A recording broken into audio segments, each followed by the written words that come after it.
I'm Justin Fowler, the robotics teacher at Carlisle High School in Carlisle, Arkansas. I completed my Strive placement at Isbell Farms in England, Arkansas. The Strive program greatly enhanced my classroom this year, bringing real-world relevance to my students and exposing them to STEM careers. The lessons I created through Strive encouraged critical thinking and allowed students to apply their knowledge in unique, authentic ways beyond the typical classroom experience. Isbell Farms is a leader in sustainable farming and innovation, introducing Japanese rice varieties to the U.S. and collaborating with university and government agencies. They are testing alternate wet and dry farming and winter fish farming. To reduce emissions and costs, they have purchased equipment pictured to the bottom left from their rice milling suppliers in Minnesota. This enabled Isbell Farms to reduce the travel in their supply chain. Prior to purchasing the equipment, rice was shipped to and from Minnesota back to Arkansas. My experience taught me a great deal about the rice life cycle and sustainable farming practices. Pictured on the bottom right is germinated rice, the first stage in the rice life cycle. Additionally, the picture on the top right shows the Isbell family teaching high school students about zero-grade farming to promote sustainability. I also gained insight into how farmers apply STEM skills and innovative thinking in their work. Social media, promotion, and brand building are also critical skills moving forward for farms to grow.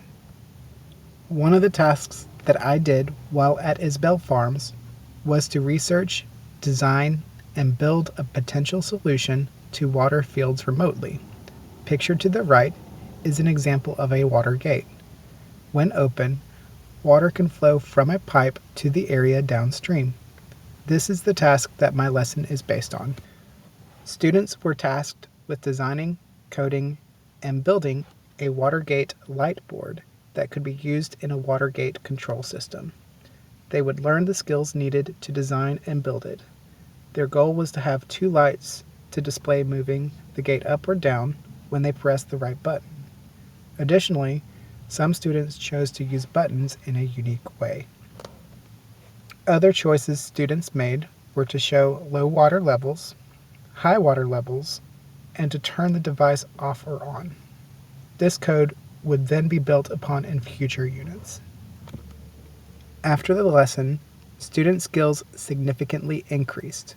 Coding mastery, measuring and cutting mastery, soft skills such as breaking down large problems, and knowledge of careers increased significantly. The data on the left is based on a 0 to 4-point scale. Students started out with a limited skill set, but increased to high levels of proficiency. Coding and breaking down problems, those proficiencies were lower, but all students were successful in completing the assignment with additional supports. Students before the unit had mixed feelings about careers in STEM. Afterwards, there appears to be growth. However, the p-values at the bottom suggest there isn't a statistically significant level of movement in either direction. This experience helped me to enhance my teaching skills. It introduced me to new ways of teaching and interpreting data. I also was able to see how members in my community use STEM skills in real-world problems. I hope that the relationship between our partner and our district will continue to grow.